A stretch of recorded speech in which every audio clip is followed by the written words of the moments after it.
श्री कृष्णा श्री कृष्णा श्री कृष्णा श्री कृष्णा। गुरुर्ब्रह्मा गुरुर्विष्णु गुरुर्देवो महेश्वरः गुरु साक्षात् परं ब्रह्म तस्मै श्री गुरवे नमः। तस्मै श्री गुरवे नमः। जितने हम अपने स्वरूप के पास जाके बैठते हैं उतनी हमारी दृष्टि विशाल हो जाती है और उस विशाल दृष्टि की अभिव्यक्ति सभी प्रकार की विभूतियों के प्राकट्य में होती है। ये हमने आपको उदाहरण दिया था। एक व्यक्ति पेड़ के नीचे खड़ा है तो उसको कितना एरिया दिखेगा, और एक व्यक्ति पेड़ के ऊपर बैठा है तो उसको कितना एरिया देखेगा।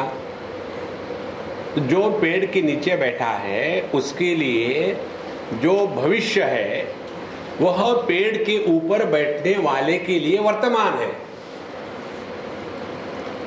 किसी की राह देख रहे हैं कि भैया वो गाड़ी आने वाली थी अभी नहीं आई, पता नहीं क्या करे, और एक बाबा जी पेड़ के ऊपर बैठे थे।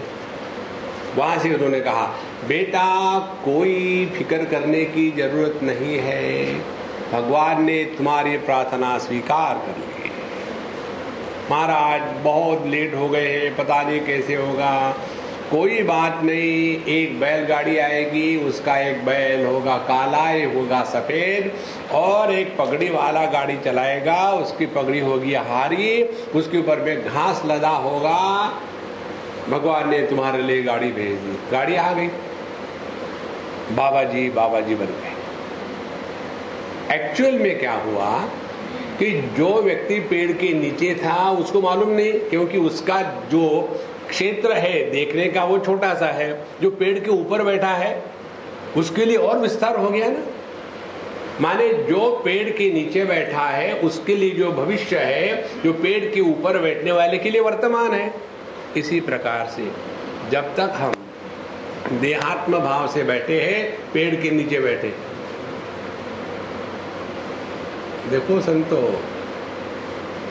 जहां चैतन्यमात्मा उद्यमो भैरवः, जहां हम अपने चेतन सत्ता में बैठेंगे तो जो किसी के लिए भविष्य है अपने लिए वर्तमान हो गया।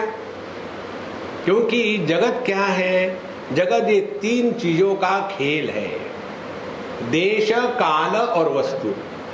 और ये तीनों एक ही वस्तु के तीन नाम है।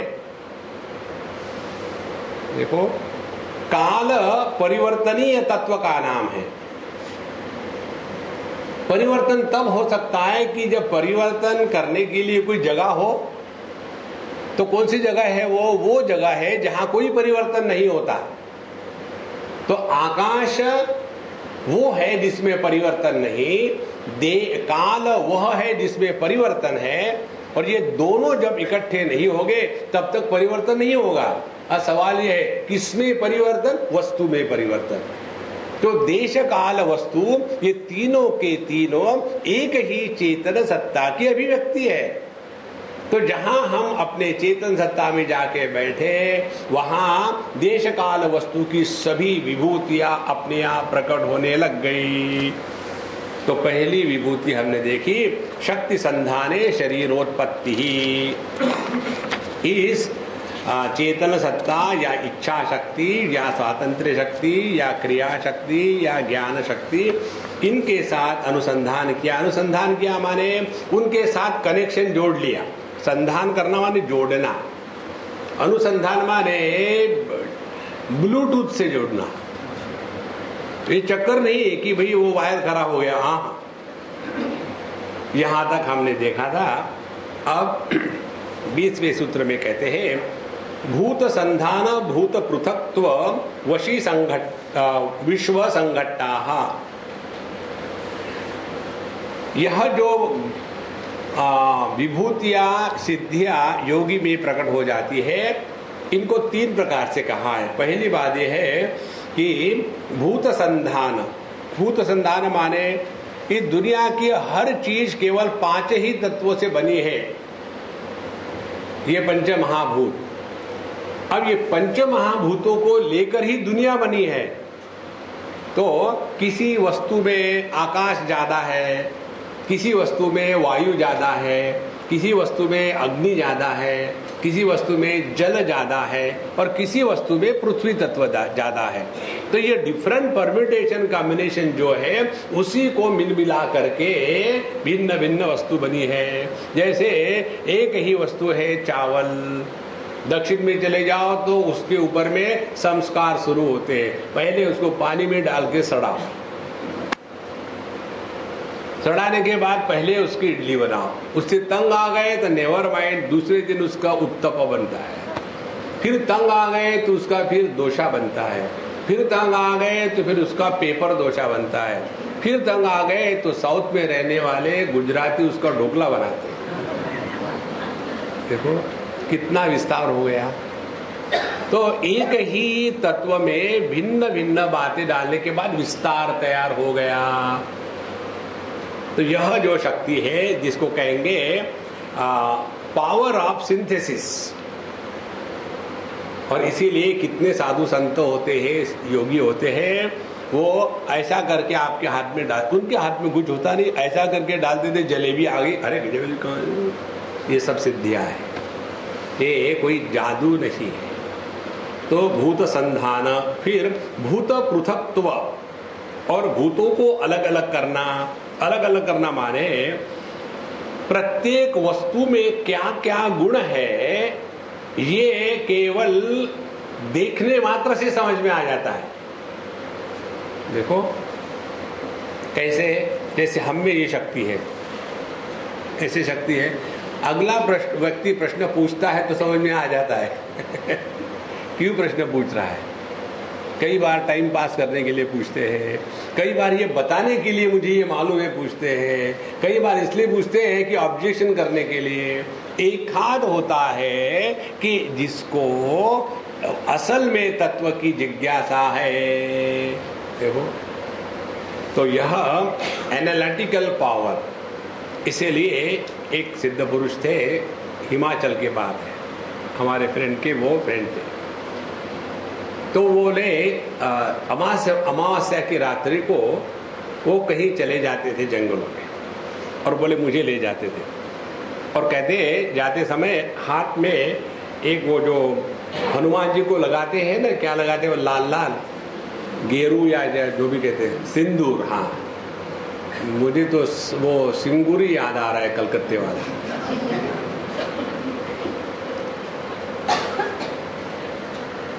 अब बंगाल को कोई नहीं सुधार सकता, उसका क्रिमेशन हो गया है, अब कोई नहीं जाएगा, अपने को क्या फर्क पड़ता है।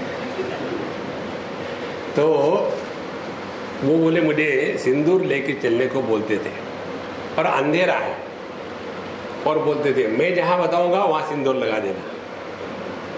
तो गए, यहाँ लगाओ सिंदूर, तो मैं वहां अंधेरे में हाथ डालता, वहां पेड़ होता, पेड़ को हाथ ऐसा लगा देते, और फिर ऐसा हम घूमते, सुबह आ गए, दूसरे दिन फिर चले जाते। जब दिन हो गया कहते हाँ ये जो पेड़ है ना, इसमें ये औषधि के गुण है। फिर दूसरा पेड़, इसमें जो है ना ये गुण है। इस प्रकार से कौन से वनस्पति में क्या गुण है ये केवल देखकर ही बता सकते थे। देखो इसीलिए यह जो योगी की दूसरी शक्ति है, पहली है भूत संधान, पृथक्त्व, और पृथक्त्व विश्व संघट्टा, और तीसरी बात यह है कि हम लोगों को जो ज्ञान होता है ना, वह ज्ञान मन के माध्यम से होता है। जो ज्ञान मानसिक स्तर पर प्रकट होता है उस ज्ञान में हमेशा एक क्रम होता है, there is always a sequence. Sequence कैसा होता है? 2-3 प्रकार से। पहले जब हम किसी भी वस्तु को कार्य कारण के रूप में ग्रहण करते हैं तो हमने काल का निर्माण कर दिया। देखो कारण पहले होता है और कार्य बाद में होता है। तो किसी भी वस्तु का जो हमको ज्ञान होता है, कार्य कारण की श्रृंखला में हमने काल को जन्म दिया।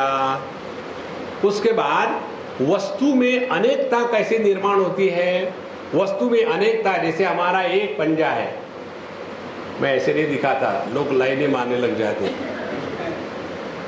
तो हमारा एक पंजा है, इस एक पंजे के 5 उंगलियां कैसी बन गई कि इसके बीच में आकाश तत्व आ गया।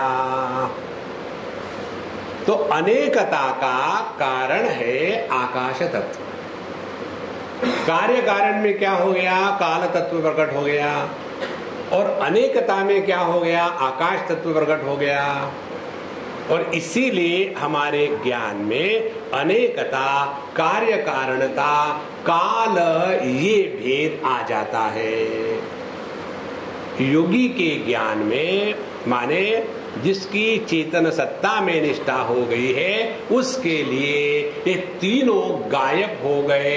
और इसीलिए उसको देश काल वस्तु इनके परे जो ज्ञान है, उसमें सभी का सभी ज्ञान युगपत हो जाता है। देखो, इसको कहते हैं विश्व संघट्टा। संपूर्ण विश्व को देश काल वस्तु के परे जाकर के ग्रहण करना, इसी को कहते हैं ऋतंभरा प्रज्ञा। पतंजलि के योग दर्शन में आता है ऋतंभरा प्रज्ञा, इंट्यूटिव नॉलेज। यह इंट्यूटिव नॉलेज कार्य कारण के परे होता है। ऐसा क्यों है? ऐसा ही है। प्रश्न मत पूछो ऐसा क्यों है। जहां आपने क्यों क्यों किया, एकदम मन निर्माण हो गया। देखो, तो यह भूत संधान, भूत पृथक्त्व, विश्व संघट्टा, यह 3 शक्तियां योगी में प्रकट हो जाती है। और इसको प्रकट होने का कारण क्या है? हमने सिंपल बताया, पेड़ के नीचे बैठो या पेड़ के ऊपर जाके बैठो। पेड़ के नीचे बैठने वाले होते हैं नर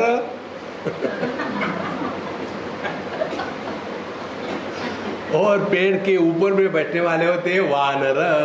तो वानर बन जाओ महाराज। जब तक के हनुमान जी नहीं बनोगे, तब तक के राम का दर्शन नहीं होता। देखो हनुमान जी कैसे बनते हैं? देह बुद्ध्या तु दासोस्मि, जीव बुद्ध्या त्वदंशकः, आत्म बुद्ध्या त्वमेवाहम इति मे निश्चिता मतिः। जब हम देहात्म भाव से जीते हैं तब भक्ति। भक्ति में क्या है? जो भागती नहीं। भक्ति का तात्पर्य सेवा भाव की जागृति। और जिसमें सेवा भाव जागृत हो जाता है, उसका अपमान नहीं होता। इंसल्ट प्रूफ, बेशरम नहीं। भगवान के भगत बेशरम होते हैं, ऐसा उसका अर्थ नहीं है। हमारा छोटी छोटी चीजों को लेकर के अपमान होते रहता है, दुख होते रहता है। जो भगत दुखी होता है वो भगत है ही नहीं, वो विभक्त है, भक्त नहीं है वो। भगवान के भक्त के हृदय में यदि भगवान प्रकट हुए हैं तो दुख कैसा होगा? और आप देखेंगे जितने उपासना करने वाले होते हैं हमेशा रोते रहते हैं और उनको लगता है बड़े भगत है। हृदय में यदि भगवान प्रकट हुए और भगवान यदि आनंद स्वरूप है, तो उपासना करने वाला जो भगवान का भक्त है वो दुखी हो ही नहीं सकता। देखो संतो, तो यह जो पहली स्थिति है, जब हम देह आत्म भाव में है तो हमको जगत की सेवा के रूप में सेवक के रूप में रहना है। जीव बुद्ध्या त्वदंशकः, यदि हमने अपने आप को जीव मान के रखा है तो यह जीव क्या है? उसी परमात्मा का अंश है। यदि परमात्मा आनंद स्वरूप है तो यह जीव भी आनंद स्वरूप है। तो यदि हम आनंद स्वरूप है तो क्या, तो जगत में आनंद के प्राप्ति के लिए क्यों परेशान हो रहे? इसलिए परेशान हो रहे हैं कि दुखी है। दुखी क्यों है? इसीलिए कि अपने स्वरूप को नहीं पहचाना। इसीलिए भगवान शंकराचार्य कहते जीवो ब्रह्म ही बना परहा। तो दूसरी स्थिति में आता है यदि मैं जीव बुद्ध्या त्वदंश कहा और आत्मबुद्ध्या त्वमेवाहम, और यदि हमने अपने स्वरूप को ठीक से पहचान लिया है तो हे प्रभु आप और हम, यह जो द्वैत की प्रतीति है यह केवल औपाधिक है, वास्तविक नहीं है। हमने दाहिने हाथ से बाएं हाथ को खुजलाया, ये हो गया कर्ता, ये हो गया कर्म, फिर इसको इससे खुजलाया तो ये हो गया कर्ता, ये हो गया कर्म, लेकिन दोनों में एक ही तत्व है। इसी प्रकार से यह संपूर्ण विश्व का ज्ञान युगपत होना, जिसमें किसी भी प्रकार का देश काल वस्तु का व्यवधान न आना, यही इस विभूतियों की सुंदरता है। दुर्लभोपि तदाक्रम्ये यथा कार्य प्रवर्तते आच्छादयेत् बुभुक्षा च तथा योति बुभुक्षितः। यहाँ बताते हैं कि जब व्यक्ति दुर्लभ होता है, दुर्बल होता है, तो दुर्बलता का कारण क्या है? दुर्बलता का कारण है उसने अपने चेतन सत्ता से हट करके इस देहात्म भाव में रह करके उसी में वो फंस गया है। देखो तो यथा ह्यर्थो अस्फुटः दृष्टा सावधानेपि चेतसी भूया स्फुटतरो भाति स्वबल योग भावितः तथा यत् परमार्थेन येन यत्र यथा स्थितं तत्तथा बलमाक्रम्य न चिरात् संप्रवर्तते। हमारा जो ज्ञान है वो कभी कभी स्पष्ट नहीं होता। तो स्पष्ट नहीं होने का कारण क्या है? हमारा मन विक्षेपित है, वस्तु का हमको ज्ञान नहीं। लेकिन योगी इन सब के परे जाने के कारण उनको सभी वस्तुओं का, सभी स्थान का युगपत एक क्षण में ही ज्ञान हो जाता है। यह सिद्धियां बताने के पश्चात यदा तुम मित सिद्धि ही अनभिलिप्सन विश्वात्म प्रथम इच्छति तदा अस्य। जब यह साधक अब ये दुनिया की सिद्धि से ऊपर उठ गया है। अब दुनिया की सिद्धि से ऊपर उठना माने क्या? इसको हम आपको एक दो उदाहरण से बताते हैं। एक लड़का, पूना की बात है, अब पता नहीं क्या करता है, बड़ा हो गया होगा वो था कोई 6 साल का 7 साल का। तो उसको हम मिलने गए, उसके माँ को। उसके पिताजी बीमार थे हॉस्पिटल में, तो बीमारी का मिलना हो गया। फिर उसके घर गए, चाय पानी पी रहे थे। मैंने उसको पूछा तुम क्या करते हो? बोले मैं स्कूल पे जाता हूँ। तो उसकी माँ कहती स्वामी जी इसको गणित का कुछ भी पूछ ली, उसको सब आता है। पढ़े पूछ लो। हमने कहा अच्छा बताओ 9 तिया 9 3 जा। तो मम्मी कहती स्वामी जी आप उसका इंसल्ट कर रहे हैं। मैंने बोला ठीक है।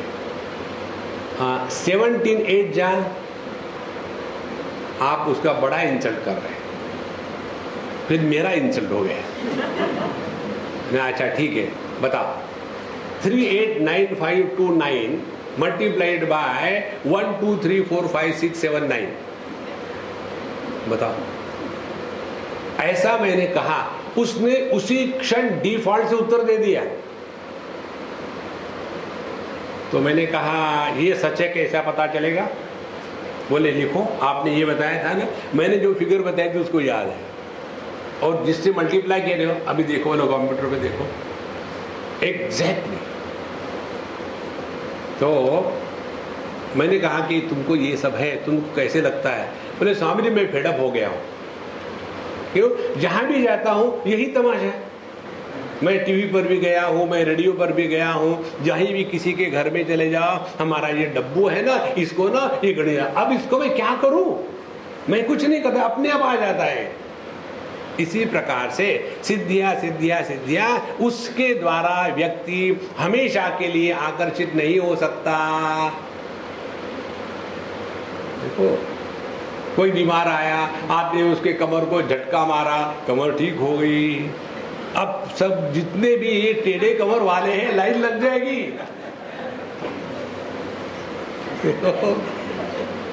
इसलिए यह जो सिद्धियां है ये हमेशा के लिए हमको कभी भी आकर्षित नहीं कर सकती। तो जब व्यक्ति ये सभी छोटी मोटी सिद्धियों में नहीं फंसता तब उसके आगे की बात होती है शुद्ध विद्या उदयात् चक्रेशत्व सिद्धि।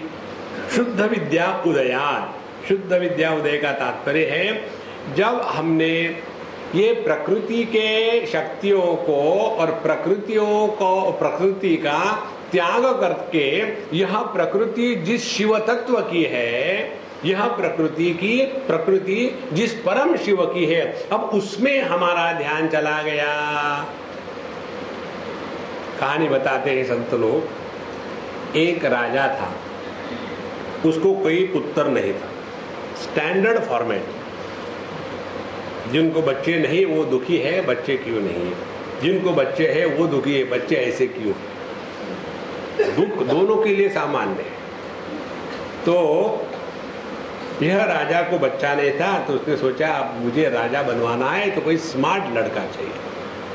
तो उन्होंने एक खिलौने का प्रदर्शन भरवाया और सभी बच्चों को कहा आके जिसको जो चाहिए ले जाओ। और ये भी उसमें एक डिस्गाइज में घूमने लग गए। तो एक लड़का देख रहा था सब कुछ, मांग कुछ नहीं रहा था, बाकी मुझे गाड़ी चाहिए, मुझे घोड़ा चाहिए, मुझे गधा चाहिए, घूम के जा रहे थे। एक लड़का आराम से घूम रहा था, सब देख रहा था और बिना कुछ मांगे बाहर आया। तो राजा का ध्यान उधर गया। तुमने कुछ मांगा नहीं बेटा, तुमको क्या चाहिए? बोले मुझे इसमें से कुछ नहीं चाहिए, मुझे राजा चाहिए। बोले राजा क्यों चाहिए? बोले जब राजा मिलेगा तो ये सब उसमें आ गया ना।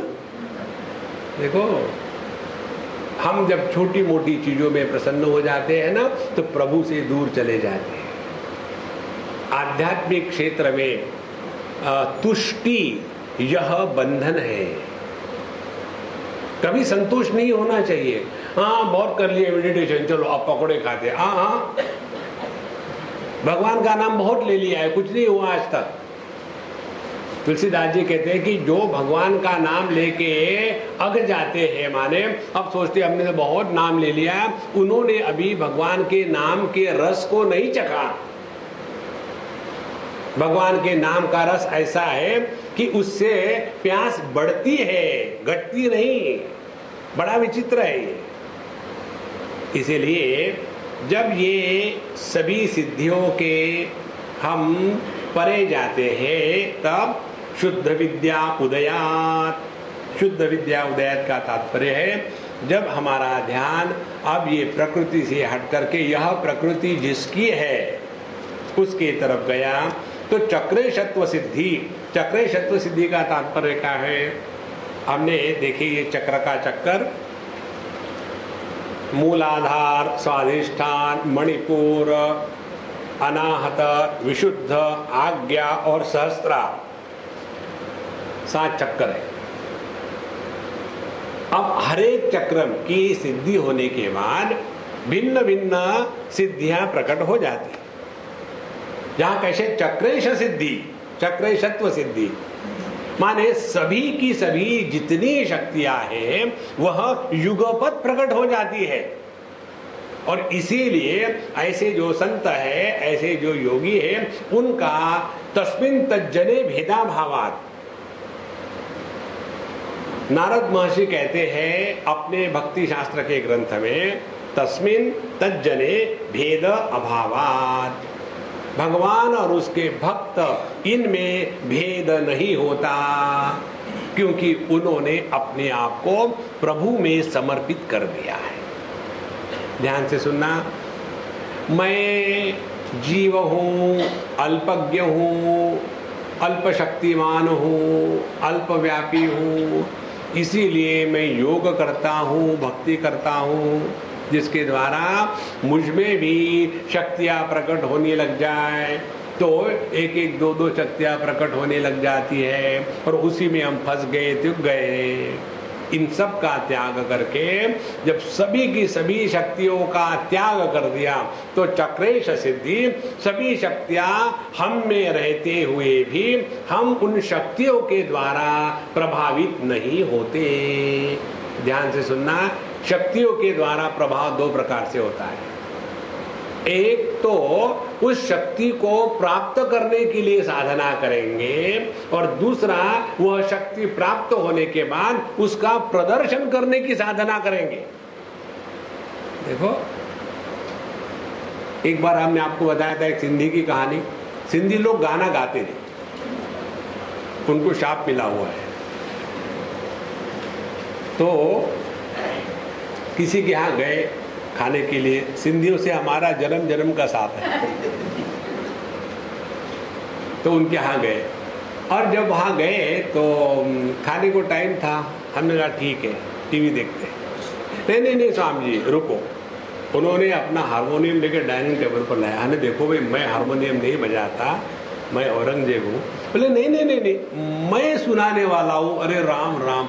हमने कहा इस बुढ़ापे में? बोले स्वामी मैंने अभी शुरू किया है और अपना हमें तो लूट लिया, शुरू कर दिया।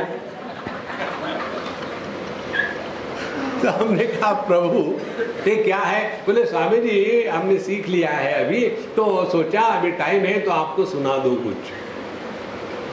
छोटी सी बात, थोड़ा गला फाड़ के गाना क्या सीखा है, जब तक के किसी को बताएंगे नहीं तब तक के तसल्ली कहाँ होती है।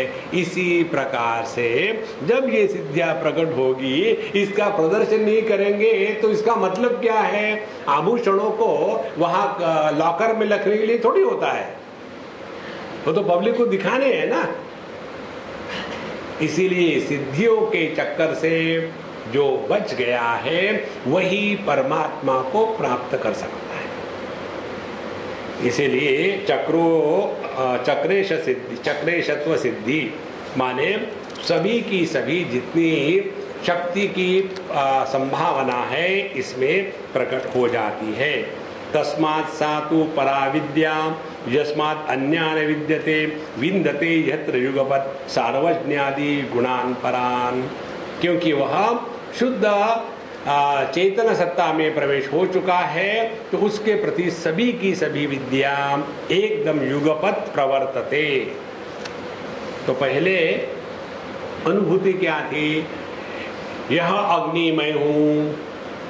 जिसने अग्नि के साथ तादात्म्य किया उसको अग्नि नहीं जला सकता। जिसने जल के साथ तादात्म्य किया वो जल में नहीं डूबता। जिसने वायु के साथ तादात्म्य किया उसको कोई हिला नहीं सकता। जिसने पृथ्वी के साथ तादात्म्य किया उसको कोई उठा नहीं सकता। देखो साधु संतों के जीवन में कहानियां आती है। हमारे शेगांव के एक महात्मा जी हो गए गजानन महाराज, एकदम सिद्ध पुरुष थे, योगी थे। तो उनको उठाने के लिए और कोर्ट में ले जाने के लिए एक पुलिस आया। चलो पुलिस स्टेशन, नंगे रहते हो, तुम पर मुकदमा चला है। उन्होंने देखा, उठाओ, और उसने अपनी मेहनत शुरू कर दी हाथ पकड़ के उठाने के लिए। हाथ एक लगाया, दूसरे लगाया, 4 आदमी आए और ये अपने बढ़िया मूंगफली खा रहे, उठाओ। वहां क्या हो गया? उन्होंने अपनी धारणा पृथ्वी तत्व के साथ करी। देखो ये हो गया एक एक पंच महाभूतों के साथ जब हम धारणा करके तादात्म्य करते हैं तो सभी के सभी गुण प्रकट हो जाते हैं। और जिसने इस संपूर्ण गुणों की जो खान है शुद्ध चेतन सत्ता, उसके साथ जो एक होके बैठा है उसमें इस सभी की सभी बातें युगपत सब आ गई एक ही साथ। युगपत माने साइमल्टेनियसली। इसलिए यह जो ज्ञान है या ये सिद्धियां है, इसके द्वारा सभी की सभी सिद्धियां उसमें प्रकट हो जाते हैं। विवृक्षेव सर्वार्थान यदा व्याप्यवतिष्ठते तदा किम बहुना उक्तेन स्वयं एवं अवबोध्यते। माने पहले कैसी ज्ञान की स्थिति थी? कि मैं अमुक अमुक हूं, अहम इदम। अब इसमें कौन सी स्थिति है? अहम सर्वम। देखो, माने एक इदम के साथ तादात्म्य करना, ये लोअर डिग्री की सिद्धि हो गई। उससे आगे बढ़े अहम सर्वम। तो अहम सर्वम जब हो गए, जैसे इसको समझ लो, हमारी आवाज बड़ी अच्छी है तो हम गाते हैं, तो फिर कहीं रिकॉर्ड लगी है, भाई किसकी है ये रिकॉर्ड, बड़ा अच्छा गा रहा है मेरी। लेकिन इस रिकॉर्डिंग में खरखर बहुत आ रही है, उसने किया है।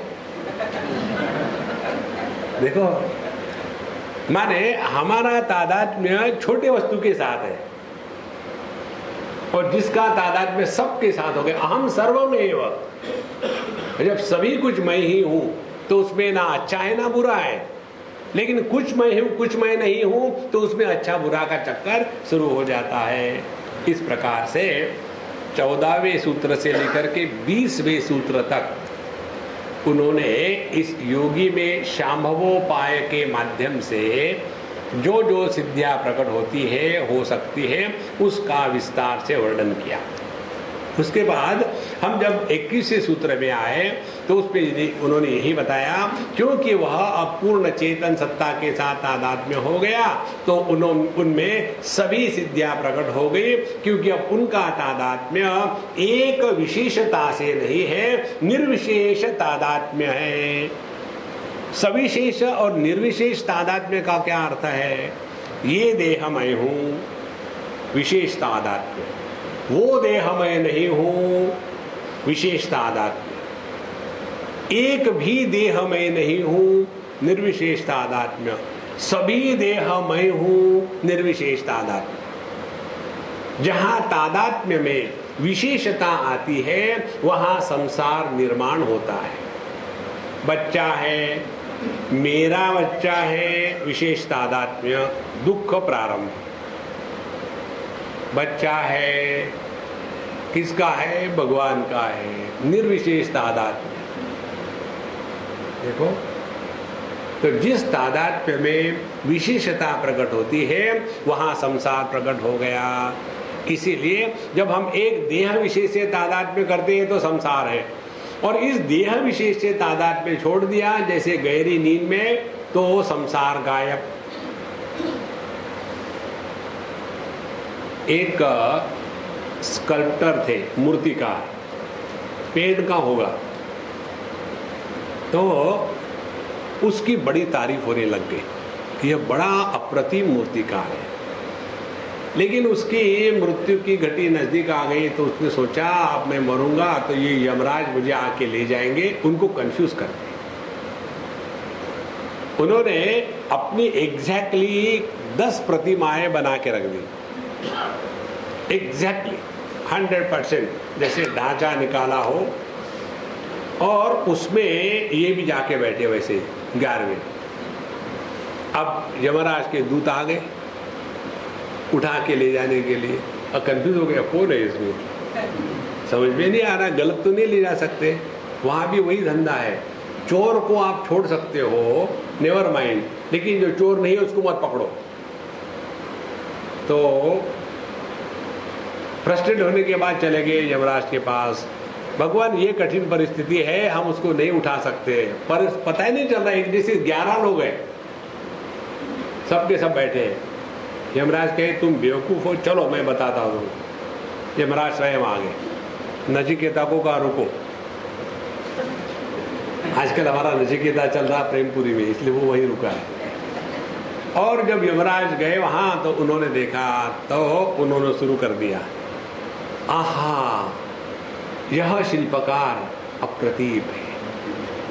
ऐसा शिल्पकार तो आज तक न भूतो न भविष्यति, ना कभी हुआ है ना कभी होने वाला है।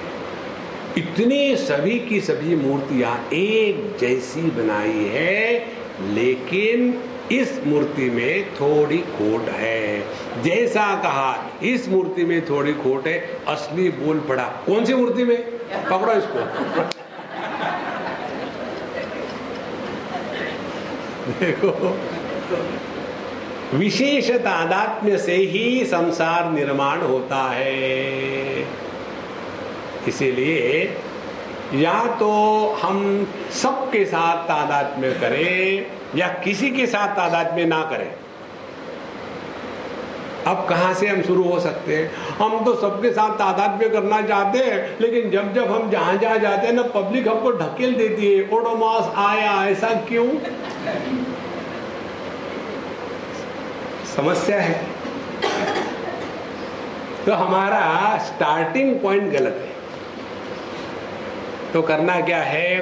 अपने व्यक्तित्व को मिटा डालो। सभी लहरों से तादात्म्य करने के चक्कर में परेशान होने के स्थान पर अपने आप को समुद्र में मिटा डालो। देखो, सबके साथ तादात्म्य जब करते हैं तब संसार होता है, और जब अपना परिच्छिन्नता से तादात्म्य छूट गया तो सबके साथ तादात्म्य हो ही गया है। जैसे प्रकाश की बत्ती जलाने के बाद अंधेरे को हटाने के लिए कुछ अलग से नहीं करना पड़ता।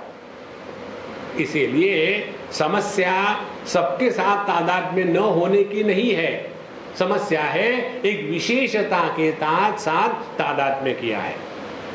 इसलिए यह जो सर्वार्थान यदि व्याप्यवतिष्ठते, सबके साथ तादात्म्य तब हो गया जब हमने अपने देह के साथ तादात्म्य छोड़ा।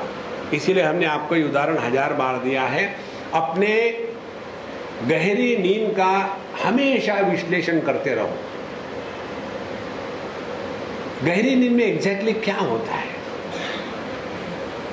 बाहर मत ढूंढो, तो पता चलेगा कि गहरी नींद में अन्य की प्रतीति नहीं होती।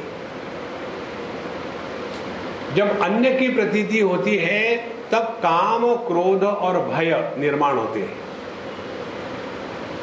सोने के पहले भले डर लगे, मुझे डर लग रहा है सोने को अंधेरे में, तो लाइट लगा के सो। नहीं, लाइट में भी नींद नहीं आती, फिर क्या करें? तो ये जो डर इत्यादि है ये तभी तक है जब तक नींद नहीं आई। जब नींद आ गई, अंधेरे में सो रहे हैं, दूसरे डरने लगे, अंधेरे में आवाज कहां से आ रही है? कर्र कर्र। आदमी खर्राटे मार रहा है कि शेर?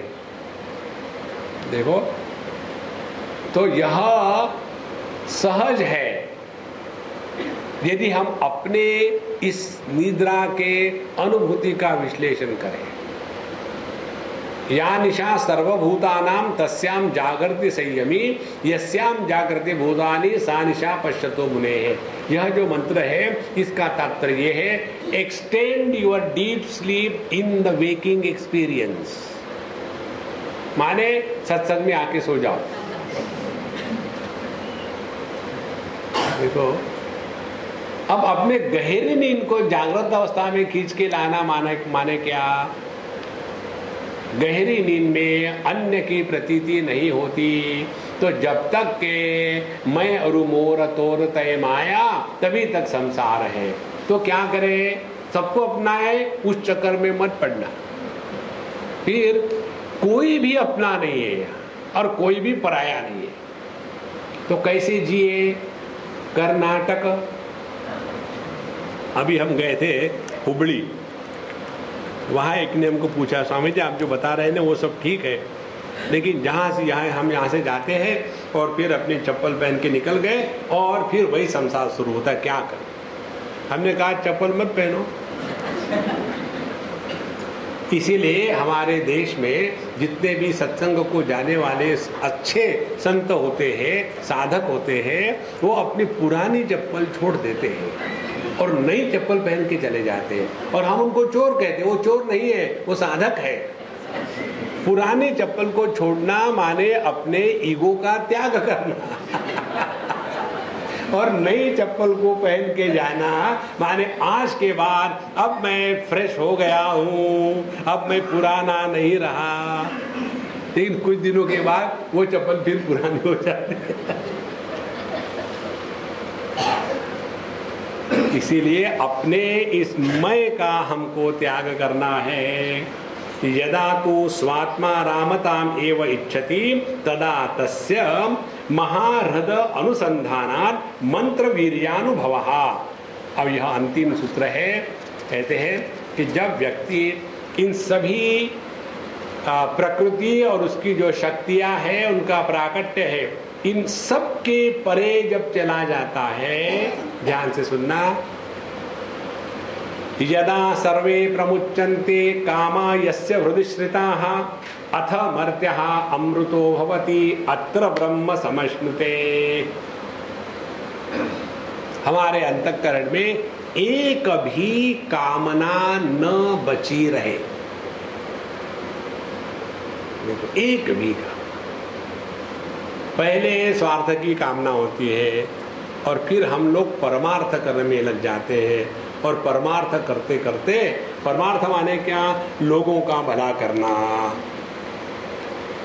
एक सज्जन ने हमको वाशिंगटन ने पूछा था, वो हमको ड्राइव कर रहे थे एयरपोर्ट पर आने के दिन, सुबह की बात है। स्वामी जी आप तो कल चले जाओगे? हमने कहा हाँ। बोले मुझे एक प्रश्न और है। पूछो क्या है? भगवान इतने खुश क्यों रहते हैं? Y God is blissful? हमने कहा इसका एक कारण है, उन्होंने आज तक किसी को खुश करने का प्रयत्न नहीं किया, इसीलिए वो खुश है। हम लोग दुनिया को खुश करने का प्रयत्न करते हैं। जहां भगवान फेल हो गए वहां हम खुश हो गए। ये पति के दुख का कारण क्या है? पत्नी को खुश करने का प्रयत्न मारता है। ये मारने की बात, हमारी ये जो कन्याएं काम करती है ना, उसको मैंने पूछा कि भाई वो मुझे एक वो देना था, डीवीडी का सेट कोई मांग रहा है प्रेमपुरी में। उन्होंने मुझे बताया, स्वामी जी बूढ़े हैं, सज्जन हैं, हमको बहुत पुराने जानते हैं। बोले स्वामी जी अब मैं तो 90 प्लस हो गया हूँ, अब तो मेरा टाइम कभी भी आ जाएगा। तो मैंने अपनी विल में लिख दिया है, जब मैं मरूंगा तो पंडितों को जो करना है करो, लेकिन यहाँ हमारे स्वामी जी की भगवत गीता की डीवीडी चलाना और सबने देखना। बोले मैं जाने के बाद कोई नहीं करेगा, इसलिए मैं वो डीवीडी वहां रख के जाऊंगा, फिर मरूंगा। आप देखो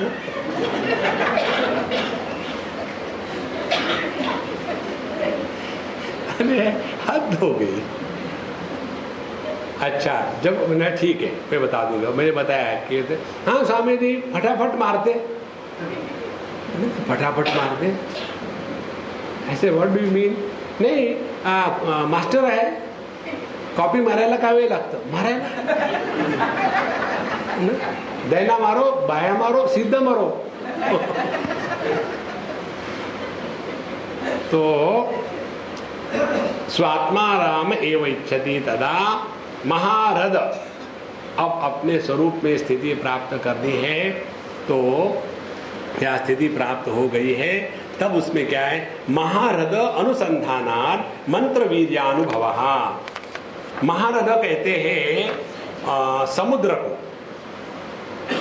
समुद्र में सभी प्रकार की लहरें अव्यक्त रूप से उपलब्ध है। लहरें बाहर से नहीं आती, सभी उपलब्ध है। इसी प्रकार से जो अपने इस चेतन सत्ता में निष्ठा प्राप्त कर चुका है, उसमें मंत्र वीर्य अनुभवः। देखो, जहां शब्द का अभाव है वहां संसार नहीं है।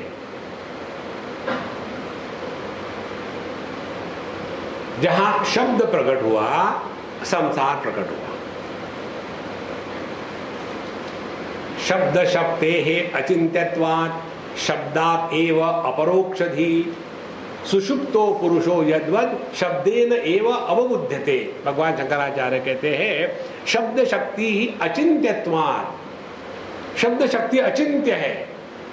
जैसे कोई आदमी सो रहा हो तो वो जगेगा नहीं, उसके नाम से पूछो तो वो गुप्ता जी कहाँ गए, हाँ मेरे बारे में कहा क्या, तुरंत गुप्ता नाम से ये जग गया। उसको दूसरा कुछ काम बताओ तो जगेगा नहीं। देखो, कारण बताते हैं शब्द शक्ति अचिंत्य है। एक बार जब हमने इस विषय पर कहीं प्रवचन किया था, एक सज्जन ने कहा, स्वामी जी हम जो कहते हैं भगवान का नाम लेने में शक्ति होती, क्या शक्ति होती है? हमने कितना किया, राम राम राम, कुछ भी नहीं हुआ। हमने कहा आपने जो राम राम कहा, उस राम के शब्द के पीछे अर्थ को प्रकट नहीं होने दिया, वो मैकेनिकली हो गया। इसलिए बोले हमको ठीक से समझाओ। हाँ ठीक है, ऐसे करना कि सुबह 9 बजे के करीब चर्चगेट स्टेशन पर चले जाना, और जब सब लोग बाहर आते हैं उस समय अंदर घुसना, और उसमें एक जो मोटा तगड़ा भव्य दिव्य सुमो होगा, उसको रोक करके उसको कहना, अरे बेवकूफ कहाँ जा रहे हो? फिर देखो उस मंत्र शक्ति का प्रभाव, उसकी बाइसेप्स फ्लेक्स होगी और तुम्हारे नाक पर रिलैक्स होगी और तुम्हारा नाक पीछे से निकल आएगा। मंत्र शक्ति है अचिंत्यत्वात्। और आपको सवाल आएगा इसने मुझे क्यों मारा? ये तो मंत्र शक्ति का प्रभाव। देखो इसीलिए यहाँ कहते हैं जब हम इस पराभट्टारिका समित इच्छा शक्ति प्रमुखम स्थूलमेय पर्यंतम विश्वम वमंती, यह एक ही चेतन सत्ता शक्ति है जो एक संपूर्ण विश्व का, वमंती माने निर्माण करती है, उल्टी करती है विश्व की। इसी को कहते हैं पराभट्टारिका समित इत्यादि भिन्न भिन्न शब्दों से। और क्या क्या निर्माण करती है? कहती है खेचरादि चक्रादि अशेष प्रवाह प्रवर्तकत्व स्वच्छत्व अनावृत्तत्व गभीरत्वादि धर्म योगात् महारदः तस्य अनुसंधानात्। अब समुद्र किसको कहते हैं? इसको जो महारद समुद्र कहा है, बहुत बड़ा सरोवर के जैसा। क्यों? इसमें कहते हैं इसमें सभी प्रकार के शक्तियां प्रकट होती है। पहली शक्ति कहते हैं खेचरी चक्र, दूसरा है गोचरी चक्र, तीसरा है दिक्चरी चक्र, और चौथा है खेचरी गोचरी दिक्चरी और भूचरी। चौथा भूचरी। अब ये क्या है भूचरी खेचरी? ध्यान से सुनना। ख माने आकाश, तो खेचरी, खे हो गया सप्तमी विभक्ति, चरी माने चलना। यह संपूर्ण विश्व चिदाकाश में प्रकट हो रहा है। तो जब विश्व अप्रकट रूप से रहता है तो वह खेचरी स्थिति में है। माने जब लहरें प्रकट नहीं हुई तब लहरें कहां थी? वह समुद्र में अव्यक्त रूप से उपलब्ध थी, वो अपने अभाव से प्रकट नहीं हुई। अभाव से कुछ भी प्रकट नहीं होता। उसके बाद यह जो अव्यक्त जगत है, इसीलिए भगवान कृष्ण कहते हैं 2 अध्याय में अव्यक्तादीनि भूतानि व्यक्त मध्यानि भारत अव्यक्त निधनान्येव तत्र का परिदेवना। यह संपूर्ण जगत में कोई निर्माण नाश नहीं होता, पहले अव्यक्त है, फिर वही व्यक्त हो गया और फिर अव्यक्त को प्राप्त हो गया।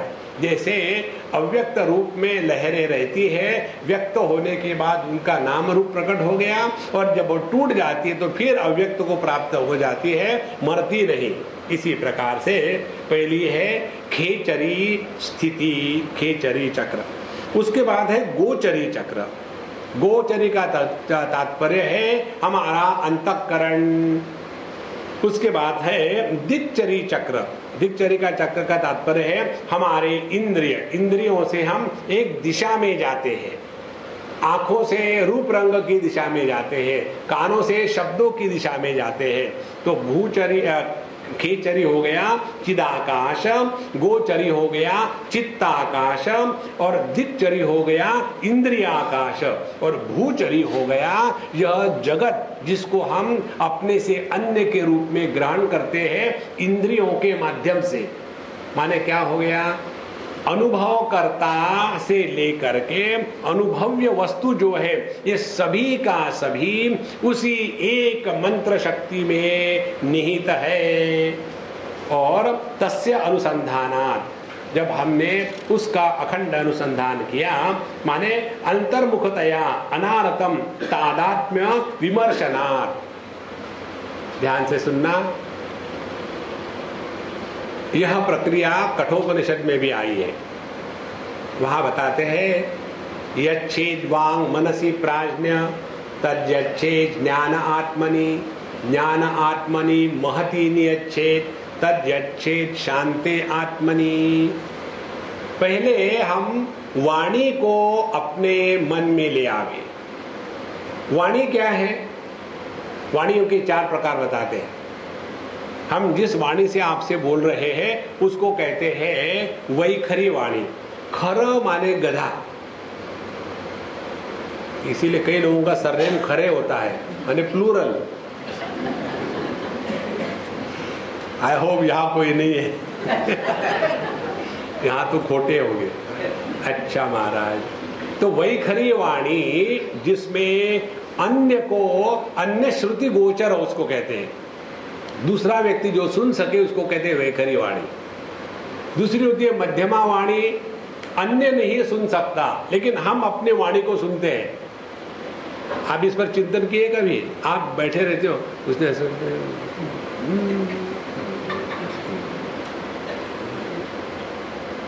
ऐसे ही है सब।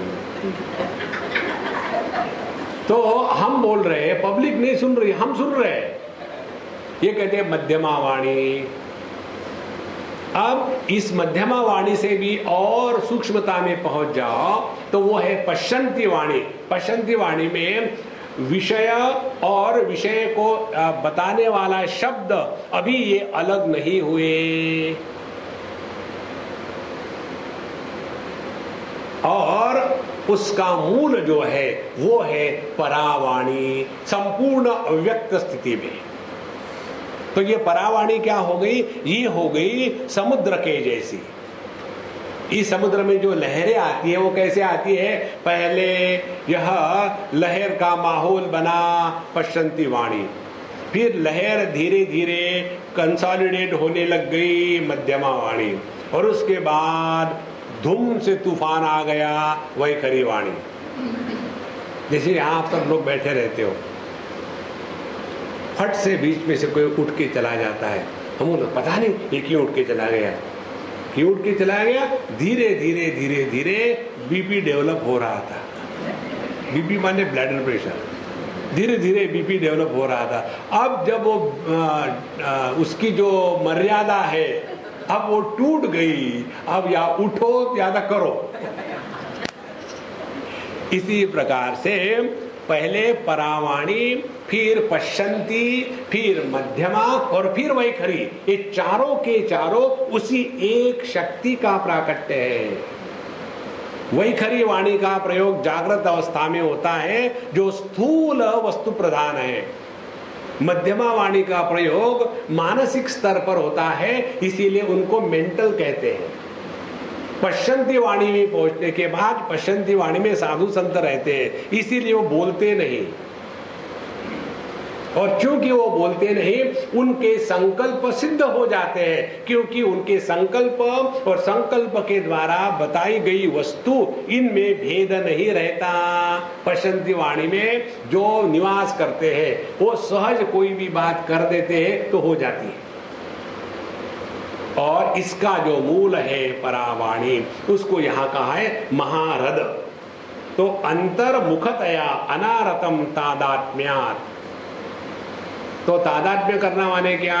पहले विषयों का चिंतन छोड़ देना, व्यक्तियों का चिंतन छोड़ देना, फिर इंद्रियों के पास आ गए, इंद्रियों को त्याग दिया, मन के पास आए, मन के सुख दुख को त्याग दिया, समता आ गई, बुद्धि के पास आए, फिर अपनी जो पुरानी बातें हैं, अपना जो हमने ये किया वो किया, पूरे भूतकाल को दफना दिया। Remain as mister nobody. और ध्यान के बाद क्या करना है इसका कोई संकल्प नहीं लिया, तो हम मिस्टर नोबडी वर्तमान में उपलब्ध हो गए। जिस वर्तमान में भूत और भविष्य नहीं होता उस वर्तमान को परमात्मा कहते हैं। जब कहते हैं ना कि भगवान में दुनिया नहीं है, माने भगवान में देश काल वस्तु इनका प्राधान्य नहीं है। देखो, तब हम पहुंच गए समुद्र में। इसको कहते हैं अनुसंधानात। हाथ में माला लेकर के ओम उन्होंने ये मंत्र इतना लंबा क्यों बताया स्वामी जी? पहले पूरा करो, ओम इसका कोई शॉर्ट फॉर्म नहीं है क्या? हाँ है। कौन सा है? केवल 3 व्यावृत्ति को ओम के साथ कहो। कैसे? ओम भूर्भुवः स्वः, ओम भूर्भुवः स्वः। अच्छा, ओम भूर्भुवः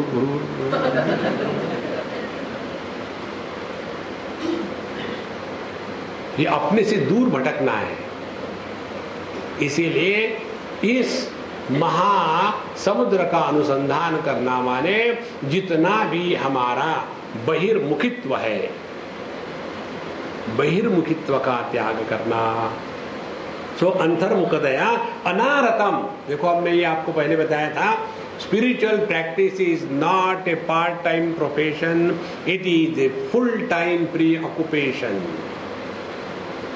देखो, जैसे आप पत्नी के सामने होते हो तो पति होते हैं, लेकिन कोई दूसरी भी कन्या दिखी तो उसके सामने मैं तो पति रहता हूं हमेशा, ऐसे थोड़ी चलता है।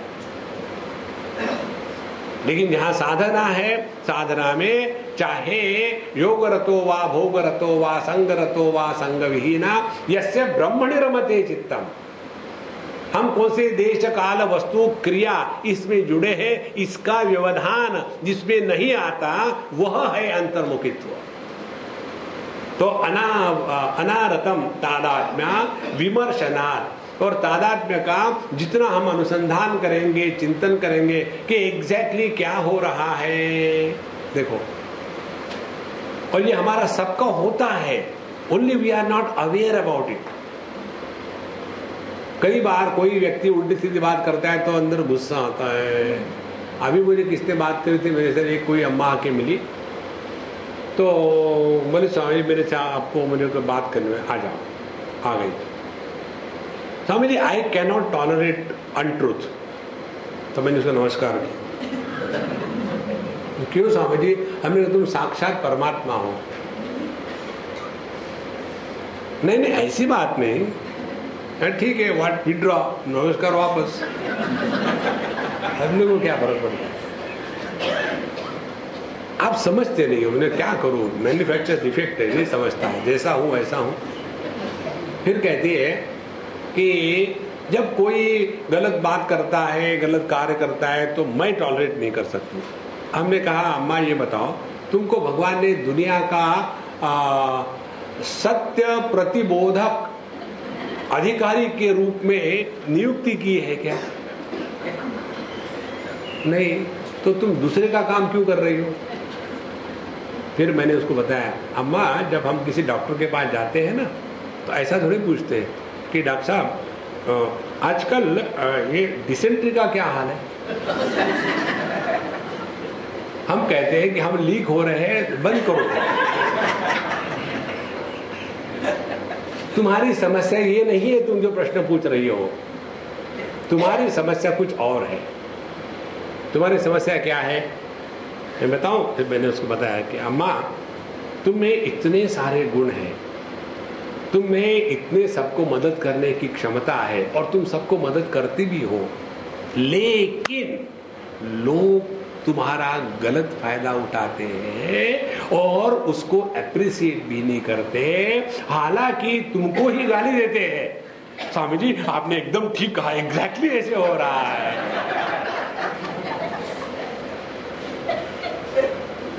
फिर स्वामी जी जैसा आपने मुझे समझा ना, आज तक किसी ने नहीं समझा। हमने कहा हम प्रोफेशनल हैं। इस दुनिया में भगवान के मंदिर में भी जाते हैं तो करते क्या है? केवल उसकी तारीफ, करुणा सिंधु। इसीलिए हमारे भगवान हंसते हैं, बोलते रहो। हर एक व्यक्ति अपनी तारीफ सुनना चाहता है, बाकी कुछ नहीं सुनना चाहता है।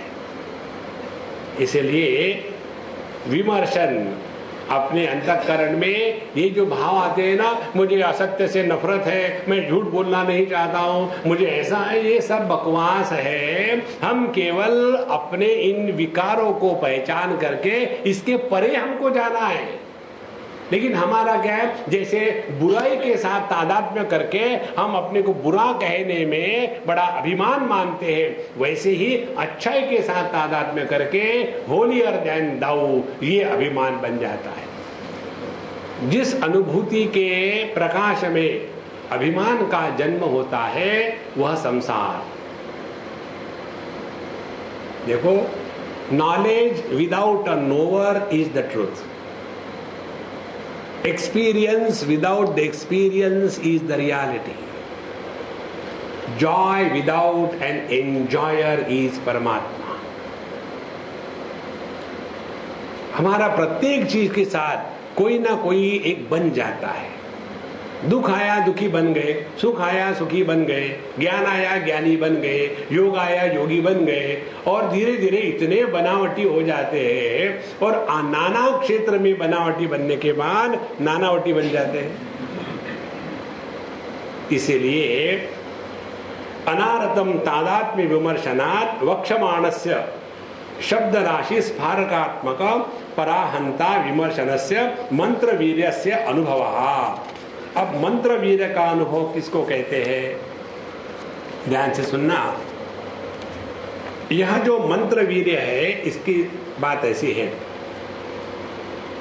शब्द का प्रारंभ जहां से होता है वो पराशक्ति है, पराविद्या है, और इस पराविद्या में 50 अक्षर, अक्षर माने अल्फाबेट्स, वर्ण, संस्कृत के जो 50 वर्ण है, अ आ इ ई उ ऊ ए ऐ ओ औ रु रु लु, उसके बाद क ख ग घ च छ ज ज ट ठ ड ढ न त थ द ध न प फ ब भ म य र ल व श स श ह क्ष ड़ ज्ञ, ये जो 50 अक्षर है, वर्ण है, इनकी जो माला है, यह वर्णमाला इस पराशक्ति में अव्यक्त रूप से नित्य उपलब्ध है। देखो, और जब यह पराशक्ति का स्पंदन प्रारंभ हो जाता है तो यह वर्णमाला प्रकट हो गई। और ये वर्णमाला जब इस सीक्वेंस में होती है तब उसको मातृका कहते हैं। देखो, एक हमारे भगवान ज्ञानेश्वर के जीवन में आता है, उन्होंने एक बफेलो से वेदों के मंत्र का उच्चारण कराया था। जिनको ये शास्त्र का ज्ञान नहीं, जिन्होंने कभी अनुभव नहीं किया, वो कहेंगे नहीं नहीं नहीं, ये it is a symbolical language, symbol कुछ नहीं होता, सत्य है ये। जैसे मनुष्य का बच्चा पैदा होने के बाद वो क्या जानता है? कुछ नहीं जानता, फिर उसको पढ़ाते तो है ना, ठीक?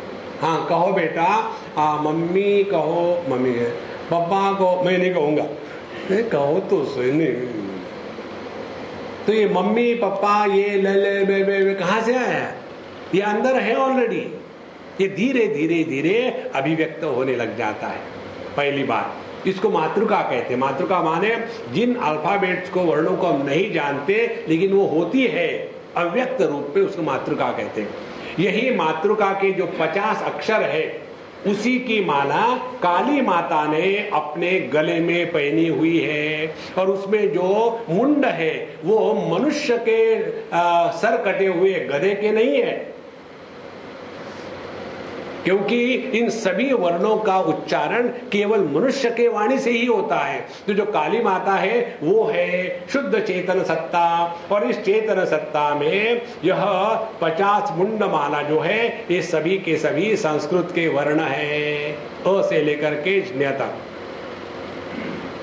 देखो, और जब इन वर्णों को हम भिन्न प्रकार से एडजस्ट करते हैं, जैसे र हलंत, अकार रादर आकार, रा, म हलंत और अकार, क्या हो गया? राम।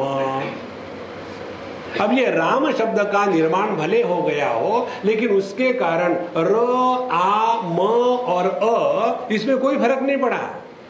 फिर वही हमने फिर वर्ण लिए, फिर र हलंत आ की मात्रा रा, व हलंत अ की मात्रा व, फिर न हलंत अ की मात्रा न, रावण निर्माण हो गया। तो जिस र ने राम को निर्माण किया, उसी र ने रावण को निर्माण किया। राम को निर्माण करने से र पवित्र नहीं हुआ और रावण को निर्माण करने से र अपवित्र नहीं हुआ। इसको कहते हैं अक्षर। देखो, यह जो वर्णमाला है, इनको जो भिन्न भिन्न प्रकार से उनको लिख करके, माने कोई पर्टिकुलर सीक्वेंस नहीं, उसमें अनेक प्रकार के मंत्र की शक्ति निहित है। यही यहां कह रहे हैं, मंत्र शक्ति अनुभवः महारथ अनुसंधानात् मंत्र वीर्यानुभवः। तो मंत्र वीर्य यही है। मंत्र में वीर्य माने शक्ति माने बल। इसीलिए जितना हम अपने इस चेतन सत्ता के प्रति अनवरत अखंड रूप से एक होकर के रहेंगे, उतना हमारे शब्दों में सामर्थ्य बढ़ता है। और ये बात जब हमको बताते हैं साधु संतों के जीवन में, तो घुसती नहीं दिमाग में। ये हमने आपको कहानी बताई थी, कोई माँ अपने बच्चे को रामकृष्ण परमहंस भगवान के पास ले गई कि इसको मिठाई बहुत खाता है, बंद करवाओ। तो उस महात्मा ने 3 बार चक्कर लगवाए, अगले रविवार को आना, अगले रविवार को आना, अगले रविवार को आना, और चौथे रविवार को बताया। तो ये माँ गुस्सा करने लगी, इतना ही तो बताना था कि मिठाई मत खाओ, पहले बार क्यों नहीं बताया? उन्होंने कहा कि मेरी माँ, उसको बताने के पहले कम से कम मैं 1 हफ्ता बिना मिठाई के रहूं, तब मेरे शब्दों में शक्ति आती है। हमारे शब्दों में शक्ति नहीं है, इसीलिए कोई हमारी बात नहीं मानता।